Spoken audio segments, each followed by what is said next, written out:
ഈശോ മിശിഹായ്ക്ക് സ്തുതിയായിരിക്കട്ടെ. തെനാക്ക് 8 നോമ്പ് 3-ാം ദിനം. പരിശുദ്ധ ഫ്രാൻസിസ് പാപ്പായുടെ പഠനങ്ങളിൽ പരിശുദ്ധ അമ്മയോടുള്ള വലിയ സ്നേഹവും ഭക്തിയും നമുക്ക് കാണാനായിട്ട് സാധിക്കും. പരിശുദ്ധ അമ്മയോടുള്ള ഭക്തി പാപ്പായ്ക്ക് പകർന്നു നൽകിയത് തൻ്റെ മുത്തശ്ശിയാണെന്ന് പാപ്പ പറഞ്ഞിട്ടുണ്ട്. ഒരുപാട് ആത്മീയ കാര്യങ്ങളിൽ അദ്ദേഹം തൻ്റെ കുടുംബത്തെ അനുസ്മരിക്കാറുണ്ട്.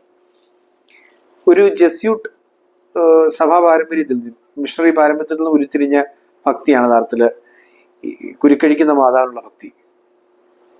ജർമ്മനിയുടെ ഓക്സംബർഗിലേക്ക് ഒരു പശ്ചാത്തലത്തിൽ ഒരു ഭാര്യയും ഭർത്താവും തമ്മിലുള്ള ദാമ്പത്യ പ്രശ്നത്തിന്റെ പരിഹാരം കാണാൻ വേണ്ടി ഈശോസഭ വൈദികനായ ജേക്കബ് ബ്രം എന്ന് പറയപ്പെടുന്ന ഒരു വൈദികനെടുത്ത് വരികയും അദ്ദേഹത്തോട് ഈ ദാമ്പത്യ പ്രശ്നങ്ങൾ മാറുന്നതിന് വേണ്ടിയുള്ള പ്രാർത്ഥനാ സഹായം യാചിക്കുകയും ചെയ്തപ്പോൾ അദ്ദേഹത്തിന്റെ നിർദ്ദേശപ്രകാരം ജോഹാൻ ജോർജ് മെൽക്യോർ എന്ന് പറയപ്പെടുന്ന ഒരു ചിത്രകാരൻ വരച്ചു എന്നാണ് ഈ ചിത്രത്തെക്കുറിച്ച് പറയുന്നത്.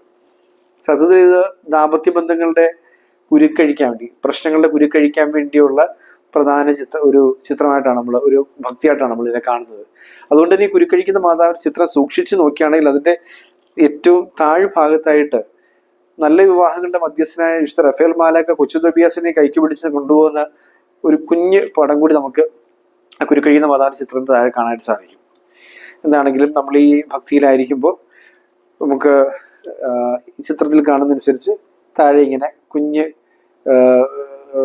റഫേൽ മാലാക കൊച്ചു തോബിയാസിനെ പിടിച്ചു കൊണ്ടുപോകുന്ന സംഭവങ്ങൾ കാണുന്നുണ്ട്. നമ്മുടെ ഈ ഇന്നത്തെ ദിവസത്തെ എല്ലാ പ്രാർത്ഥനകളും ദാമ്പത്യ പ്രശ്നങ്ങളുള്ള ഭവനങ്ങളെ സമർപ്പിച്ച് നമുക്ക് പ്രാർത്ഥിക്കാം. ഭാര്യാഭർത്തൃ ബന്ധത്തിലുണ്ടാകുന്ന അവിശ്വസ്തതയും അശാന്തിയും അല്ലെങ്കിൽ ആ വിശ്വാസക്കുറവും സംശയമൊക്കെ സമർപ്പിച്ച് എല്ലാ കുടുംബങ്ങളെയും, നമുക്ക് ആ പ്രശ്നങ്ങളുണ്ടെന്ന് നമുക്ക് വ്യക്തിപരമായി അറിയാവുന്ന എല്ലാ കുടുംബങ്ങളെയും അനുഗ്രഹിക്കുവാനും അവരുടെ കുരുക്കുകൾ അഴിച്ച് സമാധാനമുള്ള, സ്നേഹമുള്ള, സന്തോഷമുള്ള കുടുംബങ്ങളാക്കി അവരുടെ കുടുംബങ്ങളെ മാറ്റണമേ നമുക്ക് പ്രാർത്ഥിക്കുകയും ചെയ്യാം. പരിശുദ്ധ അമ്മയുടെ മാധ്യസ്ഥയിൽ എല്ലാ കുടുംബങ്ങളെയും ഈശ്വനാഥൻ അനുഗ്രഹിക്കുമാറാകട്ടെ. Ave Maria.